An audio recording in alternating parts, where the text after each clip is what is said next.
We're merchants of happiness. For one day, for 1 hour in your restaurant, or for the vacation 2 weeks, the biggest change is it's not about luxury products. People are looking for experiences. I don't like the word hotel industry. We are not in an industry. It is not an industry for me. Industry is something like robotic, for example. It should not be robotic. But we are humans. We have to talk with our heart, with our feelings, with our passion we have. And this will be also absorbed by the person. And then always smile. Today we have a lot of managers, but we don't have leaders. You cannot learn to be a leader. This is something which you have inside of you. This is also the interest you have towards other people.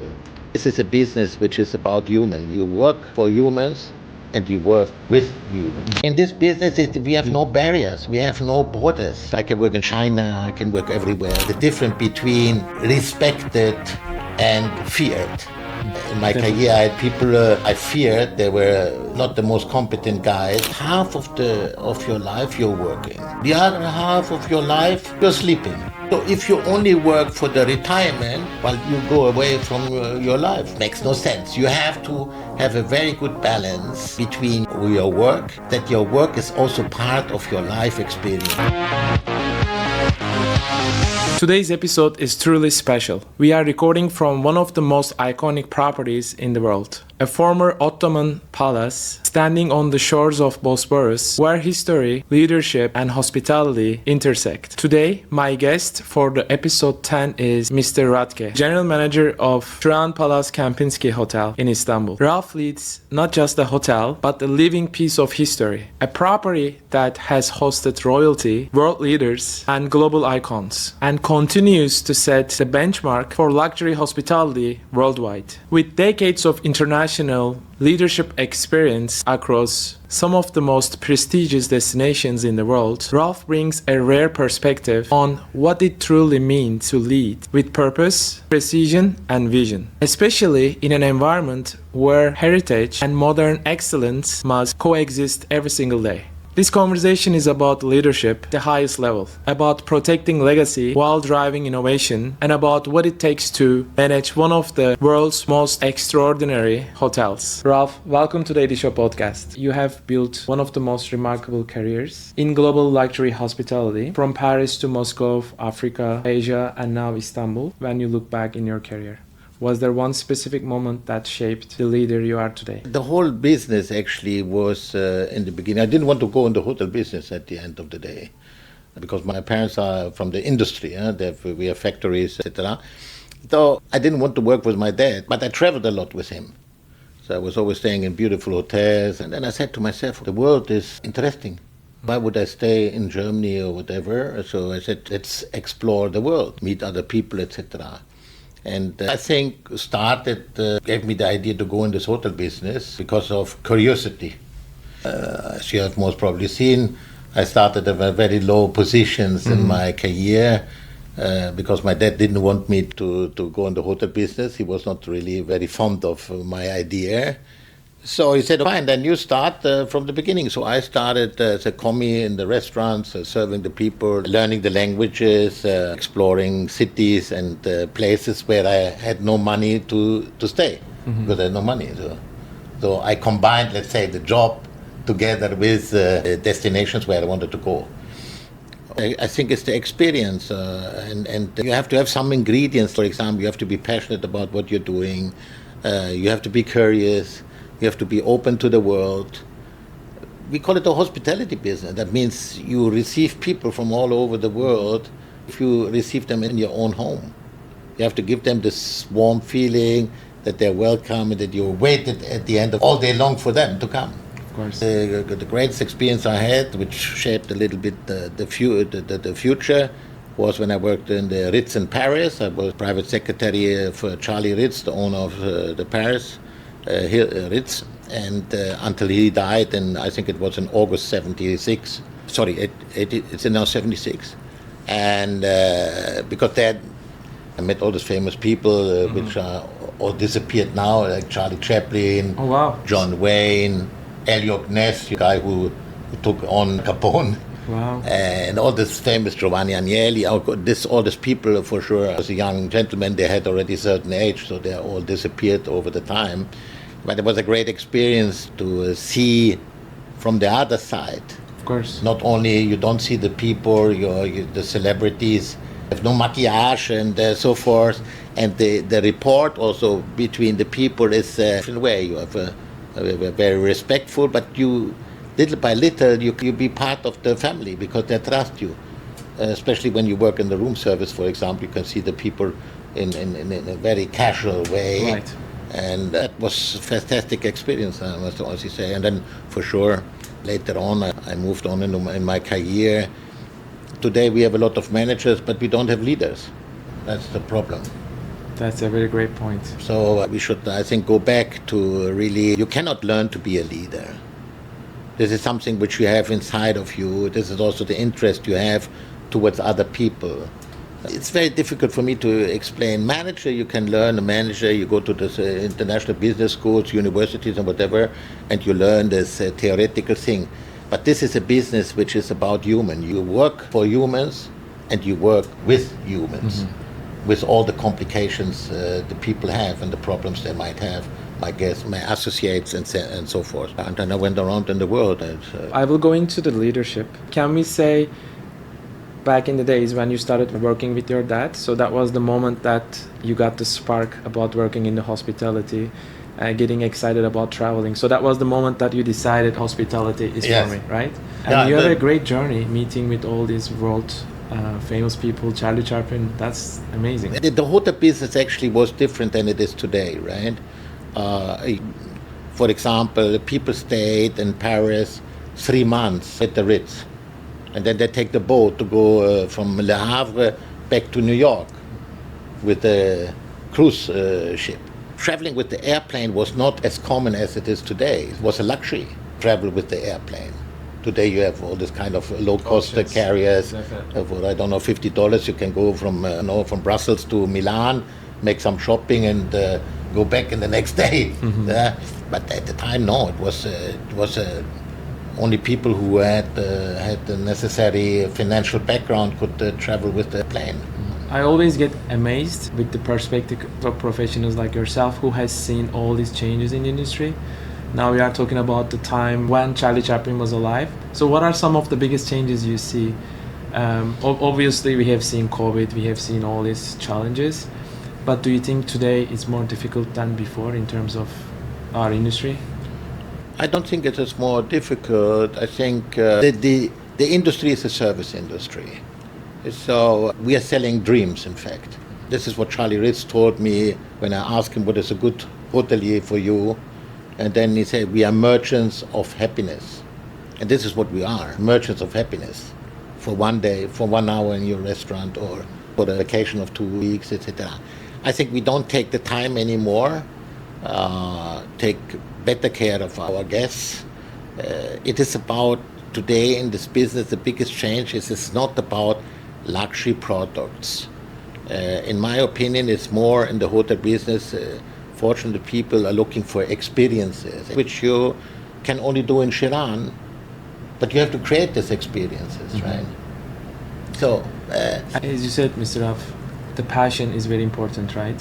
It has to be in you to serve people and make people happy. Yes. I think the guests are today looking for sincere experiences too, right? Rather than maybe more robotic. We were talking about leadership earlier, and now I want to go back to that topic. You said we have a lot of managers today, but we don't have a lot of leaders. And based on my experience, what I see is leaders also have charisma too. And I remember one of my mentors from Canada once told me, charisma in the leaders doesn't grow on the tree, so it has to, you're born with that. So when I look at you, I feel the same. I think leaders with the charisma, they become more influencer, right? So they influence more people. What do you think about leadership from your passion perspective? is one of the most important things. If you're not passionate about what you're doing, you will not deliver this additional 10%. Maybe you do a good job 100%. But what makes the difference is this other 10%, 15%. And this you do without really knowing because you're passionate about what you're doing. And you have to like the people. I think you have, more pressure today because everybody is talking about results, etc. But I give you an example. I worked a long time with Accor, and many years I didn't look at the results. Now everybody looks every day how much money I did. I said, first of all, let's do the quality. Let's do the job the most perfect possible for our guests. Afterwards, they will pay. Money will come. Will come. You cannot only look at the money and say cost with the ratio, this and that. I don't like the word hotel industry, for example. We are not in an industry. It is not an industry for me. Industry is something like you had this word robotic, for example. Yeah, that is the way how it goes. You get some lines, some criteria. You have to repeat this, and you have the general managers or today of the hotels are coming from finance. So, Right. Yeah, it's another... And it's not always about the numbers. It's about the experiences, exactly. As you mentioned earlier. And people are paying as long as they get the quality, the warmness of the people. You can go in a hotel, at least me, if I go to an hotel, I enter the hotel, I can tell you whether the hotel is managed properly or not by looking at the people who work there. Because if they are happy, customer happy. Definitely. And when they sit there and they feel uncomfortable, then the hotel is not properly managed, at least not customer-centric. And that tells you a lot about the culture in the hotel, how they treat their staff. As you said, if you don't treat your staff well, they won't treat the guests exactly. well. And speaking of that, Mr. Ralph, what's one hotel that you really like to visit besides Çırağan? Well, I visit a lot of hotels because I always want to know what other people are doing. We don't need to invent all the time the wheel. We have other hotels who create fantastic experiences, etc. And we should also inspire ourselves from other hotels. So I don't have a favorite hotels. Some of them I'm disappointed. I never go back to hotels, by the way, where I worked with. Okay. I want to keep these memories when I was there. Right. And I don't want to be disappointed, because sometimes you're disappointed because for whatever reason people change the thing, and I'm only going back unless I really have to for a meeting or whatever, but otherwise I'm not going back to hotels which I managed in my past. You always like to visit new hotels and see... I think it's good. You talk with the people. I'm always learning. I'm a permanent learning process. Learning is not limited to age. I'm now 73. Well, many people are already retired, etc. And some of them, they're 35, 40, and they look forward to be retired. Well, they still have not 20 years to go. That's the new trend now. Why would I retire? As long as I'm passionate, and as long as I have the health, and as long as I can deliver something to other people, right? So I also heard this quote that if you love what you do, you feel like you didn't work a day in your life. So do you feel the same? Yes. It's very easy. In the morning I stand up, I open the curtain, and I say to myself, Ralph, what can I do good today? And you know why? Because the most important thing is that you wake up in the morning with the positive vibe. If I would wake up and would say, oh my God, I have to go again, and that, during the whole day you have these negative vibes. True. So it's very important to wake up in the morning and with some positive punch energy. And positive energy, and say, okay, let's get it on. Maybe in the evening you are tired at the end of the day, but you are tired in a different way because you have accomplished something. Of course. That's a great point, Mr. Ralph, and I'm sure our audience will learn from you in that regard. And speaking of that, let me ask you this. What are some of the things that you do to manage the stress better? Is there anything that specific that you do? Well, I smoke cigars. Cigar is a very good thing to relax, because it's not like the cigarette. Cigarette smokers are most of the time very nervous people, so they smoke one cigarette after another, etc. On top of it, it's very tasty. You have no taste of tobacco. In fact, you're smoking paper and some chemicals, whatever is inside there. A cigar is different. I like to sit quietly, my cigar. I say 1.5 hours, and I think about other things. I'm actually never really sleeping. For example, I have next to my bed, I have a paper and a pencil, because sometimes I wake up in the time and an idea comes up in my mind, so that I don't forget. When I wake up in the next morning, I write quickly some words so that I I remember what came up into my mind. Same thing goes the shower. I love the shower. You know why? Because nobody disturbs me, nobody calls me, It's nobody quiet. does anything. Yeah, I have this water, I'm in Amazonas, and the water, I stand there half an hour, 3/4 of an hour under the shower, and I can sing. I don't sing because my voice is very bad, but I can think over a lot of things, what I'm going to do, what happened in the past, how can we do something better, how can you inspire other people, because what we want, because well, one day or another I'm going to stop, but I think if we transmit the passion and the way how we look at this business to other people, and they feel the same thing afterwards and say, wow, it's a great job, I have no barriers, I can work in China, I can work everywhere. If you are a doctor, you cannot work everywhere because your diploma they don't often. I mean, probably it's the same thing.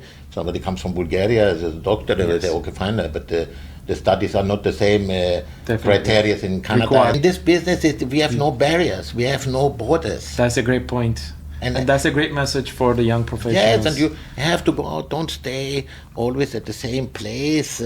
Go out and discover the beauty of the world. Get inspired by other cultures, by other people, and you will have also the adaptation. You form yourself also. Mm-hmm. You know. I think in this business, as you said, we can work anywhere across the world. Exactly. And I can still feel that passion in you, Mr. Ralph. That's very interesting. You know, you have been in this business for a very long time, but I can still feel the passion. And I think that's a great example for young upcoming generations. You already shared some tips, but let me ask you specifically, what are some of the things that you will recommend to someone who is just starting their career in hospitality industry? Don't get married too fast. I'm practicing now. Don't get married too fast because as it is a business for your career where you have to go from time to time also to places where other people don't want to go. Because, everybody wants to be the general manager in Monaco or in Tokyo or in London or in, Toronto. But when they say, okay, fine, first general manager position in Africa and the Ivory Coast in Abidjan, okay. Well, if you're alone and decide by yourself, you say, okay, fine, not. I'm myself. When you're married and often linked to kids, that starts to be a little... So try to use the time and your health and your youth to get to everywhere, to some crazy destinations even. I mean, we never dreamed of. Right. So, any specific age? No, I think, when you settled at a certain moment, your friends, then your kids grown up and make university, this and this, and you get settled, let's say, and less to go from one continent to another, from one country to another. Most of the time you want to stay with the company. This hardly ever happens. Right.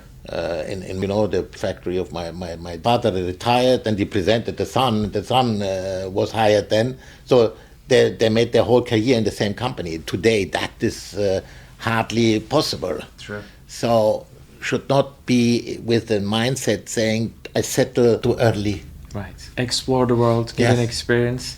And I think most importantly, what I'm understanding from our conversation is that stay present, right? I think you do that very well. Stay present and enjoy life too while you are working, right? If it's business and then you don't enjoy what you do, then work at the post office, from 9 to 5, and then go home and take out the dog and put to the goldfish or whatever you have.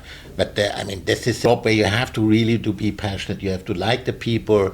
You have to. The charisma, talked about charisma. Charisma is coming when you know what you're doing.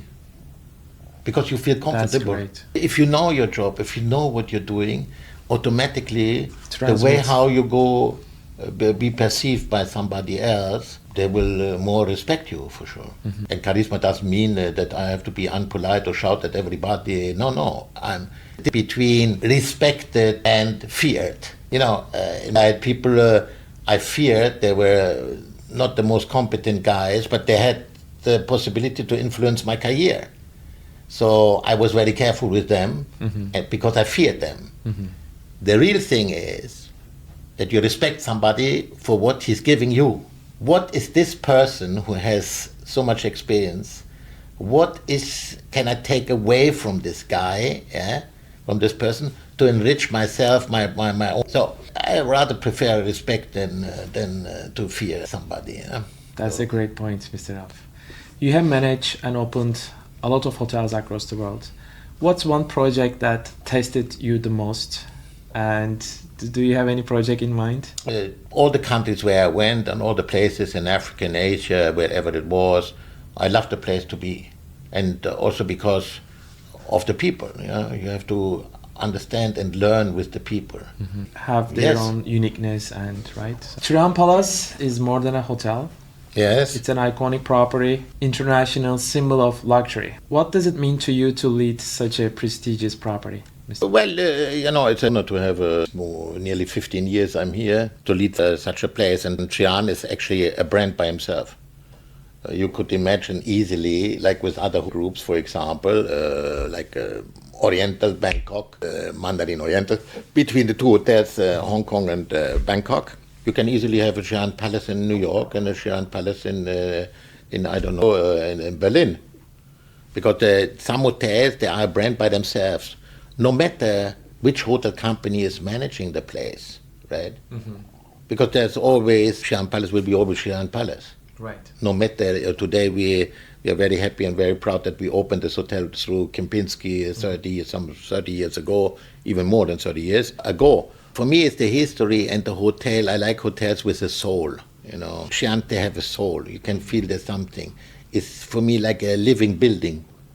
It is like a personality. So much history, heritage. And I'm one of the general managers here in the life of Çırağan. But Çırağan is for me like a lady, emotions with this hotel. Mm-hmm. And it's some kind of a love story, actually, between the beautiful lady Çırağan and Mr. Ralph. That's a great way to explain. And that explains a lot about how much you care about this hotel. You have spent so many years in this hotel and contributed to the success of the hotel. I can see your team loves you and you created this environment where everybody feels happy and your leadership makes a difference. So hopefully they're going to remember me once I'm leaving. Once I'm leaving, maybe the king is dead, long live the king. Mr. Ralph, you host royalty, heads of states and global icons. How do you create an atmosphere that constantly matches this level of prestige? I think that's no secret at all at the end of the day. For me, everybody who comes to Çırağan, for me, is a celebrity. Do we know the life of everybody of our guests here? No. There can be people in some countries, etc., which we don't know. Some business people, or I don't know, politicians, etc. We see the icons. If we have a Madonna here, okay, everybody knows Madonna, Jennifer Lopez. It's a natural way how to approach people. People also, celebrities, want to be approached in a normal way. They can also feel if you talk about with your heart and you're happy to see them and you admire them not only because they spend a lot of money in your hotel, mm-hmm. but that you really care. As a person, right? As a person. There's no secret. I make no difference at all. Sometimes, we have some politicians, and then they come along and say, hello, the bodyguard came, and then they say, come, how are you doing? Right. And we have normal approach. We should not be, I like this word, what you said, robotic. We should not be robotic. Yeah? We have to talk our heart with our feelings, with our passion we have. This will be also absorbed by the person, and then always smile. Mm-hmm. Yeah? Always smile. And you do a job and you don't like it, and you have to go there every day. It's a torture. You see, you have to look at this in this way. Half of your life you're working. The other half of your life you're sleeping.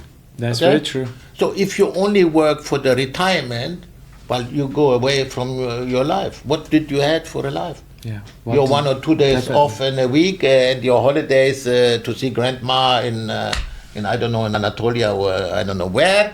That makes no sense. You have to have a very good balance between your work part of your life experience, where you're passionate about what you really like and you can see the results also of your action. That is what keeps me running. Mm-hmm. My vitamins is the success. You enjoy it. Or the customers who tells me, Mr. Ralph, we had a great time. A fantastic time. My wife was happy. We were the first time here in Istanbul. Wow, yeah, it was really experience for us. Yeah, this is my vitamins. Keeps you going. Keeps me going to provide the same experience to other ones who are happy to join us. Huh? Definitely. Çırağan Academy has become a benchmark in the industry. Why did you create it, and how does Çırağan Academy the next generation of hospitality leaders? Well, we are much into training of our people. Sometimes it's difficult because people don't understand really why would I be trained in this, why should I go this course, etc. But at the end of the day, it's the hotel who's providing it for one reason, because you get more competent. On the other side, for you, it's also good because you can show on your CV, I did this and this and this. So somebody said, okay, what's the guy? I should be trained the guy there because he's going to leave. Yes, the problem is the good ones will leave, yeah? Never mind. This is the circle of life. If I'm young, I want to stay the next 40 years in the same place. So I take everything what I can get out of the hotel, etc., anticipate that all this, and then I move on, right? Unless I'm old like me, because maybe I move to a cemetery. The only thing what I'm going to move on is in the cemetery. But in our academy, the idea came actually in my previous company. We're training all the GMs, different levels for sure. And I said, that's a good thing to have like a continuous learning for our staff.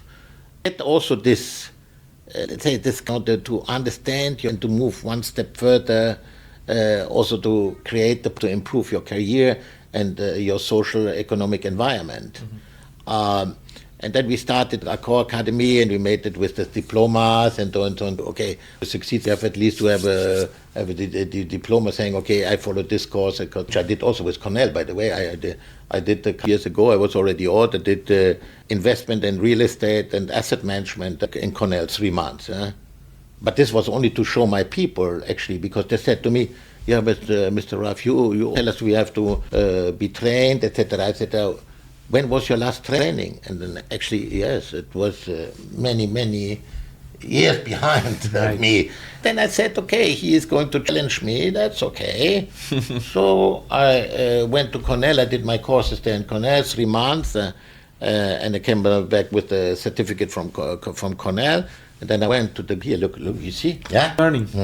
And I was 68 or something, or 69. You see, there's no age to learn, no age. I agree. So there's no excuse anymore for you guys to say, well, we know everything. You don't know nothing, because the world is so changing. New jobs are created which we have never seen before. Hotel business never invented anything, by the way, except the cold and water in the Mr. Ritz hotel with electricity, and had this private bathroom with cold and hot water in Paris. The rest, we're going to get inspired, like the revenue management, what we have today, comes from the airlines. Yes. So we are never, hotel business is only following the demand and the changes in this world, but we have never really invented something where we say, okay, wow. It's great that you started this academy and you are supporting the next generation of leaders. And as a young professional from the industry also, based on my experience, one of the challenges in our industry is to come across leaders who support next generation, mentor next generation. I think we need to learn, continuously learn, and then appreciate these opportunities for personal development. And as you said, Mr. Ralph, when you travel to different parts of the world, this learning will help you in your career. So yeah, but when you inspire people, and people work with me and get great careers and then become vice president or whatever it might be, it's a self-satisfaction also for me, because at the end of the day, I participated maybe a little bit only, but a little bit to his career, because it took something. Don't take the bad parts of me, because I've also bad parts, obviously, but take the good parts of me and complete your own circuit. Right. So yeah, I'm very happy, always very if people who work with me are succeeding, and some of them maybe make a better career than me. It's very rewarding, right? Yeah, it's very rewarding. I also feel the same as a instructor in the university when you hear that your students get good jobs, it's very satisfying. Yes, exactly. I have some rapid fire questions for you, Mr. Okay. Ralph. Your go-to comfort food? Difficult one. I don't eat comfort food. Okay, what is your go-to food? I like to make my pasta penne handmade with a nice gorgonzola sauce and a glass of Amarone.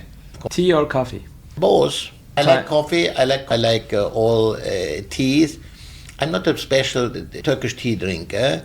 I like the infusion. I like chamomilla, verveine, this kind of teas. I like, and in coffee, obviously, I have to slow down with the coffee because Right. it's not the best to drink too much. What is one city that people must visit? I think Istanbul is one of the cities which should be visited, should be on every bucket list. That's what I believe. You like more authentic places, Yes, right? and I like places where it's really a history, where I can inspire myself, and when I started to read all of books about the history of Turkey, about Istanbul. And there's even I know more than some Turkish people about the city because I'm interested. I want to know where I am and what happened here in this mysterious city with such a long-standing history. That's going to be my next question. What is one Turkish tradition that you love? Well, what I like from the dishes, you mean? No, in general, like Turkish tradition in general. One tradition that you love. Could be anything. I think in general Turkish people are very hospitable people and very welcoming. I like the mentality. My wife is Turkish. I don't know. So she has a double nationality, a beautiful name, Nuray. Has a long-standing history going back to the Ottoman Empire at the time between the Germans and the Turks. So apparently this mixture goes very well. At least with my wife. That's good. And what's one habit that changed your life? If you need to tell just one. One habit. Are you gonna say cigars again? No, every morning I drink a shot, which is terrible. I don't know why I Ginger drink shots? it. Yeah. Wow. Pure ginger. I don't know why I drink it, I must also say, because it's terrible. It burns you the whole thing here. Yeah, of course. And a little bit masochist on the side. I don't know. But do you think this changed your life? Yeah. Because, I don't know how I do this, but they told me that ginger was very good for cleaning the whole body, etc. Somehow I believed in this. And then you adopted. Whether that's true, I'm not 100% sure because I'm suffering when I drink it. But I do it every morning, and I have the feeling, at least, maybe it's also psychologically, right? So many things what we do is also in our mind. Right. And what changed my life is for sure my wife. My wife is a great support. Definitely shaped also my life. When you have to have your partner who's sharing and understanding the passion you have, because otherwise it will not last long. Yeah. Perfect. Lastly, I would like you to complete the sentences. Hospitality is welcoming. welcoming. Tiraf, thank you so much for taking the time to meet with me today. My pleasure. I know Thanks a our lot. audience, the next generation of professionals, will literally get inspired by watching us. So thank you so much. Yeah, let your people, when some of your Canadian audience, when they come here, they can always, if I'm there, I'm very happy to meet them. We can talk a little bit more That's in detail amazing. about some questions they might have. If they get as passionate afterwards and continue this business course. and even make a better career than I do, I'm very happy. That's amazing. And Çırağan Palace is a must-visit place in Istanbul, and I'm sure our audience will come and visit you at some point.